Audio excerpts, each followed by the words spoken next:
अस्सलामुअलैकुम नाजरीन सुरंग के दूर अंदर से शिकंतला रानी और तलाल इब्राहिम की चीखों पुकार सुनाई दे रही थी। यूं मालूम होता था जैसे वो कुएं में चीख चिल्ला रहे हों। साले बरोक हैरा ज़दा था कि ये क्या है। वो चुपचाप पंडित को देखे जा रहा था।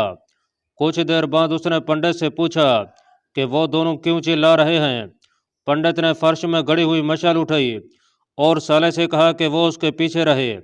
वो खुद मशाल आगे करके सुरंग में चला गया। साले उसके पीछे गया। 20-15 कदम आगे जाकर पंडित रुक गया और साले से कहा कि वो उसके पहलू में आ जाए और उससे आगे जरा सा भी ना बढ़े। पंडित ने मशाल नीचे कर दी। साले बरोक ने आगे होकर देखा। वहां एक कुआं था जो दरअसल बड़ा गहरा गड्ढा था। उसमें से शिकंतला रानी और तलाल के कराहने की आवाजें आ रही थीं जो दबती जा रही थीं। चलो अब यहाँ से निकल चलो, पंडित ने साले से कहा। वो सुरंग से निकले तो साले ने पूछा, पहले मुझे ये बताओ कि ये सब क्या है। तुमने तो उन्हें खजाना निकालने के लिए अंदर भेजा था। पहले तुम बताओ कि तुम कौन हो। पंडित ने साले बरोक से पूछा। अगर तुम नहीं बताना चाहते तो मैं बता देता हूँ कि तुम कौन हो। तुम मुसलमान हो और तुम हिंदुस्तान के मुसलमान हो और तुम गजनी की फौज के जासूस हो। क्या मैंने गलत कहा है? आपने ठीक कहा है, साले ने कहा। अब आप मेरे सवाल का जवाब दें। जिस गहरे गड्ढे में ये दोनों गिरे हैं उनमें हिंदुस्तान के सबसे ज्यादा जहरीले सांप हैं जो उन दोनों को खत्म कर चुके हैं। पंडित ने कहा, यह गड्ढा मैंने खुदवाया था और इसमें सांप भी मैंने ही छोड़े थे।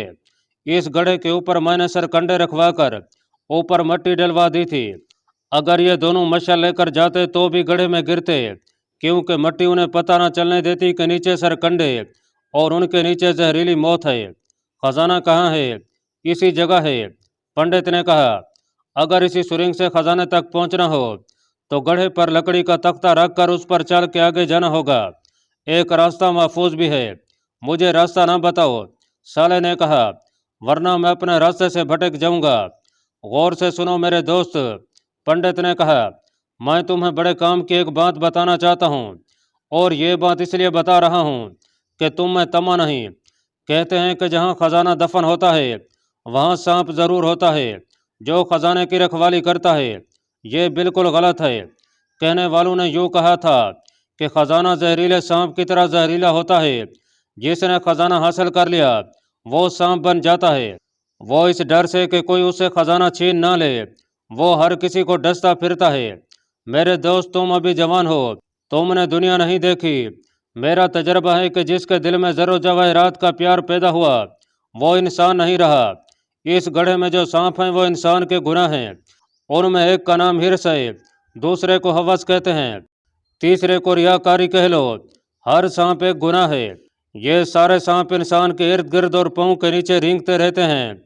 इंसान मजहब से मुनहरिफ होकर जब यह सोच लेता है कि उसे सोना और हीरे मिल गए तो वो दुनिया को ज़ेर कर लेगा तो वो अकल का अंधा हो जाता है। ज़रा सा इशारा मिलने पर वो दौड़ पड़ता है और उस गड्ढे में जा गिरता है जहाँ उसके गुनाह उसे डस लेते हैं। ये खजाना मैं भी निकाल सकता था, मेरे सिवा इसका राज किसी को मालूम नहीं। जिसका ये खजाना है उसे भी मालूम नहीं। लेकिन जब से यह राज मेरे सीने में आया है मैं रात रात भर इबादत में मसरूफ़ रहता हूँ कि मैं गुमराह ना हो जाऊँ। अगर तुम्हारा मजहब सच्चा होता तो कभी गुमराह ना होते, साले ने कहा।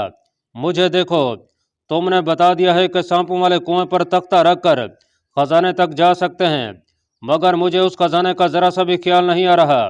मेरी नज़र अपने फ़र्ज पर है और मेरी एक बात गौर से सुन लो पंडित, मैं अपना फ़र्ज तुमसे पूरा करूँगा। मैंने कुरान पर हाथ रखकर और खुदा को हाजिर नाजिर जानकर कसम खा रखी है कि अपने फ़र्ज पर खजाने और अपनी जान कुर्बान कर दूंगा। तुम्हारी जान मेरी मुट्ठी में है। अगर तुमने मुझे उन सवालों के जवाब ना दिए जो मैं पूछूंगा तो मैं तुम्हें सांपों के कुएं में फेंक दूंगा। क्या तुम अपने आप को इस कदर बहादुर और अक्लमंद समझते हो? पंडित ने कहा। साले हंस पड़ा मगर उसकी हंसी फौरन बुझ गई। पंडित ने बिजली किसी फुर्ती का मुजाहरा किया था। उसने एक हाथ में मशाल ले ली थी और उसके दूसरे हाथ में तलवार थी। मशाल का डंडा तलवार से ज्यादा लंबा था। पंडित इतनी तेजी से उठा कि साले को हिलने की भी मोहलत नहीं मिली थी। तुम्हारे पास तलवार है, पंडित ने उसे ललकारा, और तुम अपना फर्ज अदा करो। मैं अपना फर्ज अदा करता हूँ। साले बरोक तलवार सौंध कर उसकी तरफ बढ़ा और उसने जब वार किया तो पंडित ने जलती हुई मशाल इतनी आगे कर दी कि साले का चेहरा झुलसने लगा और उसकी आंखें बंद हो गईं। पंडित ने चिल्लाकर कहा, बच्चों मेरे वार से। साले उछलकर पीछे हट गया। पंडित ने कहा, मैं तुम्हें लड़ने का पूरा मौका दूंगा, अपना फर्ज अदा कर लो। साले बरोक ने पैंतरा बदल कर हमला किया, मगर पंडित उसके हर वार से पहले मशाल आगे कर देता था। साले ने मशाल पर वार करना शुरू कर दिए, मगर पंडित ने हर वार से मशाल बचा ली। वो अभी हमला नहीं कर रहा था। साले वार पर वार किए जा रहा था। उसके 2-3 वार गार की दीवार पर पड़े। अचानक पंडित ने उस पर ताबड़तोड़ वार शुरू कर दिए। साले ने हर वार तलवार पर रोका, मगर मशाल उसे पीछे हटा रही थी।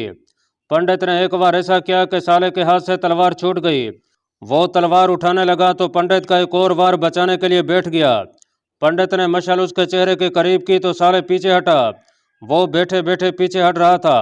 वो देख ना सका कि वो सुरंग में चला गया है जो सांपों वाले कुएं तक जाती है।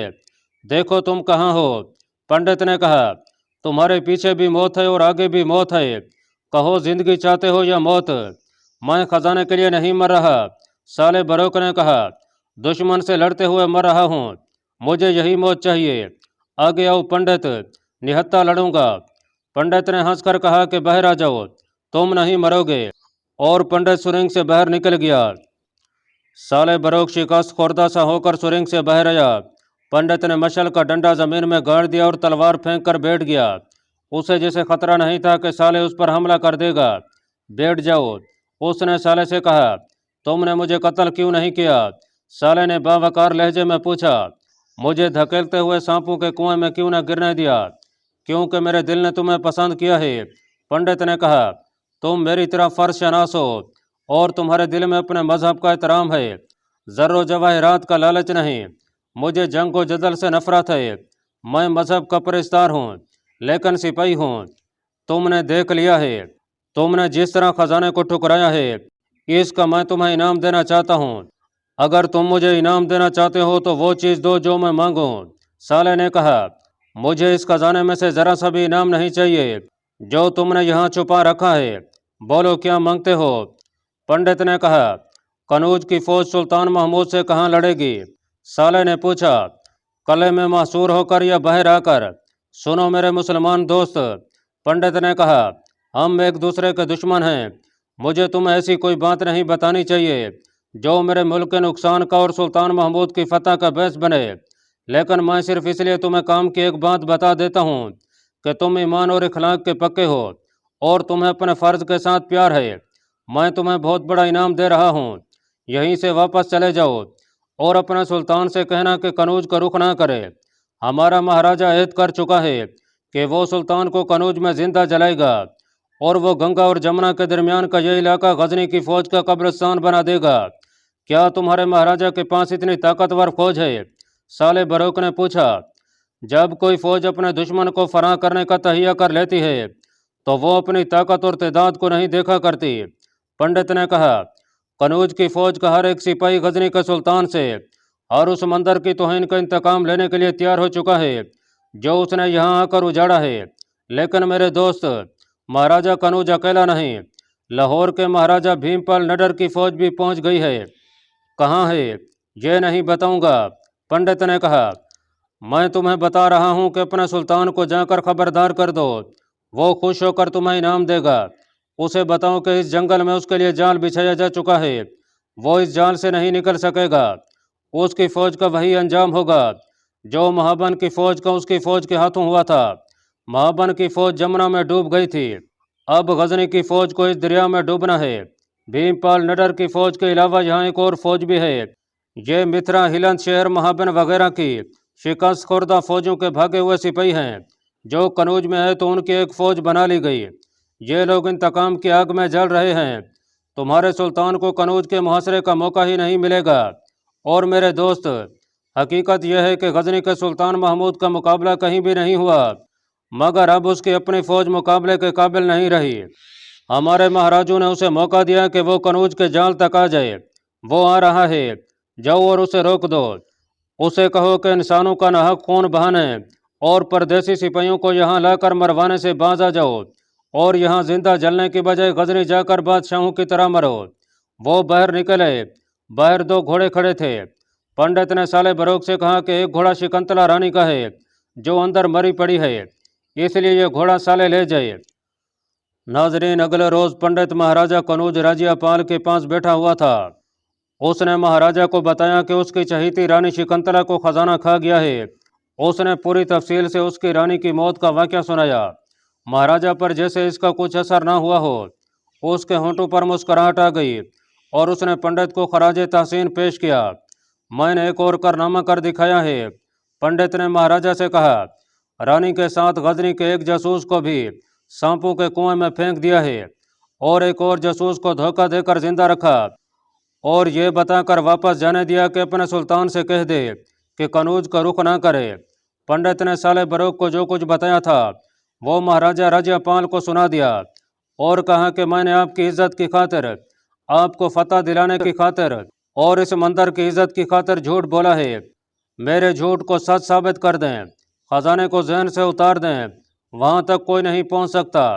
मैं यकीन से कहता हूँ कि मैंने सुल्तान महमूद पर दहशत तारी करने का इंतजाम कर दिया है। आप अपनी कुछ फौज बाहर भेज दें। लड़ें महाराज, लड़ें महाराज। महाराजा राज्यपाल ने कहा, आपने सुल्तान महमूद को उसके एक जासूस के जरिए यह गलत इतला देकर बहुत बड़ी गलती की है। उसने वही खत जो भीमपाल नडर ने रायचंदा को लिखा और रायचंदा ने राज्यपाल को भेज दिया था, पंडित के हाथ में दे दिया। पंडित खत पढ़ चुका तो महाराजा राज्यपाल ने कहा, यह उस भीमपाल का खत है जो अपने आप को नडर कहलाता है। वो इन्हीं इलाकों में है। उसका बेटा तरलोचन पाल भी यही है, मगर वो हमें फौजी मदद देने की बजाय गजनी के सुल्तान के खिलाफ उकसा रहे हैं और डरा भी रहे हैं। इस खत से ना डरे महाराज। पंडित ने कहा, इस खत में जो कुछ लिखा है वो बिल्कुल सही है। महाराजा कनूज ने कहा, तुमने महमूद को झूठी इतला भिजवा दी है कि गंगा और जमुना के दरमियान उसके लिए जाल बिछाया जा चुका है। अब देखना वो अपनी फौज को यहाँ किस तरतीब से लाएगा। वो कूच की तरतीब में नहीं आएगा। उसकी फौज के बाजू फैले हुए होंगे। उसकी पूरी फौज आगे नहीं आएगी। आप नहीं जानते पंडित जी महाराज, सुल्तान महमूद वो चीता है जिसकी मौजूदगी का आपको उस वक्त पता चलता है जब आपकी गर्दन उसके दांतों में आ चुकी होती है और उसके पंजे आपके जिस्म में उतर चुके होते हैं। किसी को पता नहीं चलता है कि उसने दरख्त पर से हमला किया है या घास में से। महाराजा की बात अभी खत्म नहीं हुई थी कि उसे बताया गया कि कासिद आया है। महाराजा ने फौरन उसे बुला लिया। कासिद ने इतला दी कि सुल्तान महमूद मुंज को मुहासरे में ले रहा है और उसके बहुत से घुड़सवार दस्ते कनूज और मुंज के दरमियानी इलाके में इस हालत में खेमा जन हो गए हैं कि उन्होंने खेमे नहीं गाड़े। वो पड़ाव किए हुए हैं लेकिन तैयारी की हालत में हैं। हर सवार रात को अपने घोड़े को अपने साथ रखता है। हमारे आदमियों ने जंगली लोगों के भेष में देखा है कि मुसलमान फौज के आदमी दूर दूर तक गश्त करते रहते हैं। हमने ऊंचे दरख्तों और ऊंची चट्टानों पर भी गजनी के फौजी देखे हैं। तो इसका मतलब यह है कि हम अपनी फौज मुंज की मदद के लिए भेजें तो गजनी वाले उसे रास्ते में ही रोक लेंगे। महाराजा कनूज ने कहा, मुझे बताया गया है कि मैं आपसे कह दूं कि मुंज की तरफ अपनी फौज को भेजने की कोशिश न करें। कासिद ने कहा, सुन लिया आपने पंडित जी महाराज। महाराजा ने कहा, और अपनी फौज के कमांडरों को बुला लिया। वो आए तो महाराजा ने उन्हें सूरत हाल से आगाह करते हुए कहा, अगर आप कनूज को बचाना चाहते हैं तो देखें कि मुंज के राजपूत लड़ते हैं या हथियार डाल देते हैं। अगर वो मुहासरे में जम जाएं और बहरा कर लड़ने की कोशिश करें तो उन्हें मदद दो, अगर नहीं तो कनूज को बचाने की कोशिश करो। नाजरीन, नवंबर 1018 में सुल्तान महमूद गजनवी ने मुंज के किले को मुहासरे में ले लिया। उसे बताया गया था कि मुंज के राजपूत अपनी आन पर जान देने वाले जंगजू हैं और उन्हें तह तह करना आसान नहीं होगा। उसने जो मुहासरा किया वो सह तरफा था। किले के पीछे दरियाए जमुना था।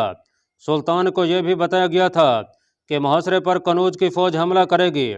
चुनाचे उसने अपनी फौज के बहुत से सवार दस्ते कनूज और मुंज के दरमियान फैला दिए थे। उसने जब छह तरफा मुहासरा मुकम्मल कर लिया तो साले बरोक वो गलत इतला लेकर पहुंच गया जो उसे कनूज के पंडित ने दी थी।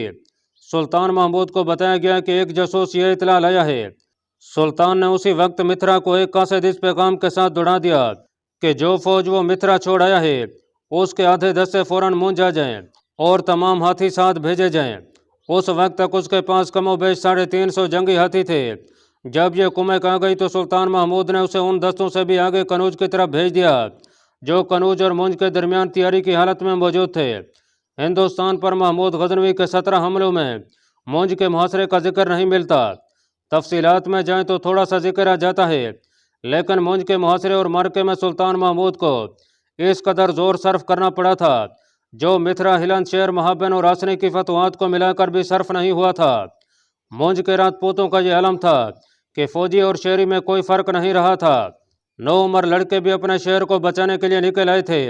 मशहूर मोरे खतबी ने मुंज के राजपूतों के मुतालिक लिखा है, वो बेमहार और खुद सर ऊँटों की तरह और हार न मानने वाले शैतानों की तरह लड़े।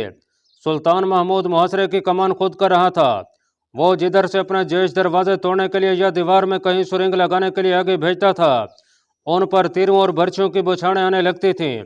गजनी के तीर अंदाजों ने आगे बढ़कर किले की दीवारों से तीर और बर्छियां बरसाने वालों पर इतनी ही तादाद और शिद्दत से तीर चलाए, लेकिन राजपूत तीर खाकर जख्मी होते और गिरते थे और उनकी जगह फौरन दूसरे आदमियों से पुर हो जाती थी। किले की दीवारों से ये ललकार बार बार सुनाई देती थी, महमूद वापस चले जाओ, मुसलमानों तुम अपने कब्रिस्तान में आए हो। और इस ललकार के साथ गाली गलौज भी सुनाई दे रही थी। ये किला आसानी से नहीं टूटेगा। सुल्तान महमूद ने कहा, हमें कोई और बंदोबस्त करना पड़ेगा। मुहासरे का पहला दिन गुजर गया और सुल्तान महमूद की फौज को खासा जानी नुकसान उठाना पड़ा। किले के अंदर का ये आलम था कि औरतें और बच्चे भी तीर, कमानों, बर्छियों और तलवारों से मुसल्लह थे। शहरी राय चंदा के महल के सामने जमा हो गए थे। वो नारे लगा रहे थे कि उन्हें बाहर जाकर मुसलमान फौज पर हमले की इजाज़त दी जाए। राय चंदा ऐसा अनाड़ी नहीं था। वो शहरियों को न किले की दीवारों पर जाने दे रहा था, न उन्हें बाहर निकलने की इजाज़त दे रहा था। लड़ाई उस जोश से नहीं लड़ी जाती जिसमें अक्ल ना हो। राय चंदा ने अपने हजारहा शहरियों से कहा, मुंज को आखिर तुम ही बचाओगे। तुम नहीं जानते कि गजनी की फौज चोरों और डाकुओं का गिरोह नहीं, ये ऐसी फौज है जिसके आगे किले कांप कांप कर गिरते हैं। तुम्हारी फौज किले को बचा रही है। अगर दुश्मन अंदर आ गया तो मुंज की आबरू तुम्हारे हाथ में होगी।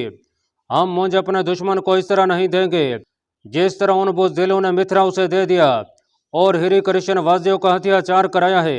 हुजूम गरजने लगा, हम इंतकाम लेंगे, हमें बाहर जाने दो।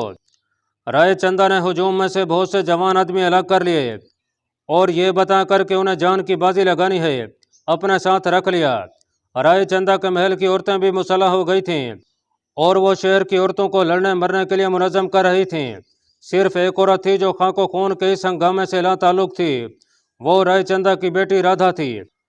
नाजरीन, पहले सुनाया जा चुका है कि राधा और राय चंदा की बहन शीला महाराजा कनौज के बेटे लक्ष्मण पाल के साथ सुल्तान महमूद को मिथरा में कत्ल करने के लिए गई थीं। राधा ने कभी मुसलमान नहीं देखा था। इस खित्ते में एक भी मुसलमान नहीं था। उसे जब पता चला कि सुल्तान महमूद मंदिरों के बुत तोड़कर फेंक देता और मंदिर उजाड़ देता है, तो राधा को यकीन आ गया था कि मुसलमान वाकई जंगलों और गारों में रहने वाली कोई कौम है जिसके यहाँ मजहब का वजूद ही नहीं। वो सिर्फ हिंदू मत को मजहब समझती थी और वो गैरत और आबरू को अपनी जान से ज़्यादा कीमती जानती थी। लेकिन अपने दुश्मन को ज़हर करने के लिए वो अपनी आबरू को एक जायज़ जरिया समझती थी। मगर वो जब मुसलमानों के हाथ आई तो किसी ने उसे इतना भी ना कहा कि तुम बहुत खूबसूरत लड़की हो। नायब सलार और कमानदारों ने मिथरा तक के एक दिन और आधी रात तक के सफ़र में उसे एक कैदी से ज़्यादा कोई अहमियत नहीं दी। उसके साथी कनौज के राजकुमार लक्ष्मण पाल ने नायब सलार को सोने के वो तमाम सिक्के पेश किए थे जो उसके पास थे, लेकिन नायब सलार ने उनकी तरफ देखा तक नहीं था। और जब राधा और राजकुमार को सुल्तान महमूद के सामने ले गए तो सुल्तान का चेहरा देखकर राधा के दिल में नफरत को तूफान उठाया था। उसे किसी और सलूक की तवक्को थी, लेकिन सुल्तान ने उसे कहा था, हम इस लड़की जैसी बेटियों की दिल से कदर करते हैं, हम गैरतमंद दुश्मन की इज्जत किया करते हैं। और आज राधा को सुल्तान के ये अल्फाज बहुत याद आ रहे थे, मुझे कत्ल करने की तुम्हें ज़रूर कोशिश करनी चाहिए थी। कामयाबी और नाकामी तुम्हारे देवता कृष्ण वाजियों और हर हर महादेव के इख्तियार में नहीं, हमारे खुदा के इख्तियार में है। यह है खुदा का वो पैगाम जो मैं हिंदुस्तान में लाया हूँ। इसके बाद सुल्तान महमूद ने हुक्म दिया, इन दोनों को इनके शहरों के करीब छोड़ो, इन्हें इज्जत से ले जाओ, इनके घोड़े और इनके खच्चर इन्हें दे दो। सुल्तान के हुक्म की तामील की गई और उन दोनों को शाही मेहमानों की तरह उनके शहरों के मज़ाफ़ात में छोड़ आए थे। राधा ने अपने बाप राय चंदा को किसी और जज्बे से बताया था कि वो सुल्तान महमूद गजनवी को कत्ल नहीं कर सकी और पकड़ी गई थी, और मुसलमानों ने और उनके सुल्तान ने उसे बेटी का दर्जा देकर इज्जत से वापस कर दिया है। उसने बाप को वो तमाम बातें बताई थीं जो सुल्तान महमूद ने उसे और लक्ष्मण पाल से कही थीं, मगर उसका बाप उसके तासुर को नहीं समझ सका था। उसने कहा था, हम अपनी बेइज्जती का इंतकाम लेंगे। राधा राजकुमारी थी, मामूली लड़की नहीं थी, मगर वो ऐसे महसूस करने लगी जैसे आसमान से गिरकर जमीन पर आ पड़ी हो। वो बहुत शौक और बड़ी ही दिलेर लड़की थी, मगर उस पर खामोशी तारी हो गई और वो खोई खोई रहने लगी। राजमहल में, राज दरबार में और फौजी हलकों में अब मुंज के दिफा और सुल्तान महमूद को शिकस्त देने की तैयारियां होने लगी थीं। गजनी की फौज किसी भी रोज मुतवक्किल थी। राय चंदा लड़ाई के सिवा कोई और बात करता ही नहीं था। मंदिरों में भी मुसलमानों के खिलाफ नफरत फैलाई जा रही थी और लोगों को बड़ी खूनरेज जंग के लिए तैयार किया जा रहा था। औरतों में जोशो खरोश पैदा हो गया था। राय चंदा की दस्ताओं ने भी लड़ने की तैयारियां शुरू कर दी थीं। सिर्फ राधा थी जो इन सरगर्मियों से अलग थलग चुपचाप लेटी रहती या कले की दीवार पर जाकर मिथिला की तरफ देखने लगती थी। एक रोज वो दीवार पर खड़ी उफक पर नजरें गड़े हुए थी कि उसने अपने आप से कहा, वो उधर से आएंगे, मालूम नहीं कब आएंगे। कौन आएंगे? उसके करीब से किसी ने पूछा। मुसलमान, उसने कहा, गजनी वाले, और वो चौंक कर चुप हो गई। उसने देखा उसके पास एक ऋषि खड़ा था। वो तो अपने आप को तनहा समझ रही थी, ऋषि के रुतबे और दर्जे से वाकिफ थी। वो बड़े मंदिर के पंडित के दर्जे का आदमी था। अपने मजहब का आलम होने के अलावा अलील रूहों का इलाज अपने किसी खास अमल से करता था। असेब और बदरूहों से निजात दिलाता था। पंडित भी उसे झुककर और हाथ जोड़कर सलाम करते थे, मगर उसे अपने पास खड़े देखकर राधा को गुस्सा आ गया। क्या राजकुमारी मुसलमानों का इंतजार कर रही है? ऋषि ने पूछा। मेरी तन्हाई में आपने क्यों दखल दिया है? राधा ने गुस्से को दबाते हुए पूछा। इसलिए कि हमारी राजकुमारी की रूह पर ऐसा सेब सवार हो गया है जो हमारे सिवा कोई नहीं निकाल सकता। ऋषि ने कहा, मुझे महाराज ने कहा है कि जब से आप मिथिला से आई हैं आपकी हालत बिगड़ रही है। मैं जानता हूँ राजकुमारी, मुसलमान भेड़िए हैं, मानस खाने को यहाँ आ जाते हैं। आप कितना ही पर्दा क्यों ना डालें, मैं जानता हूँ कि उन्होंने आपके साथ क्या सलूक किया है। वो सोने हीरों और औरतों के भूखे हैं, इन्हीं की तलाश में आते हैं। ये झूठ है। राधा ने भड़क कर कहा, उन्होंने मेरे साथ वो सलूक नहीं किया जो आप बता रहे हैं। वो औरतों के शिकारी नहीं। मैंने गजनी के सुल्तान के दरबार में एक भी औरत नहीं देखी। औरतें मेरे बाप जैसे महाराजों के दरबारों में होती हैं। उनके पीछे जवान और खूबसूरत लड़कियां मोरचल हिलाती रहती हैं। उनकी खिदमतगार जवान लड़कियां होती हैं। उन्हें लड़कियां सुलाती और लड़कियां जगाती हैं। मुसलमान भेड़िए नहीं, इंसान हैं। उन्होंने हमारा दिया हुआ सोना भी ठुकरा दिया था। अल्लाह पाक कमी बेशी माफ़ फरमाए। अल्लाह आपका हामी और नासिर हो। आमीन।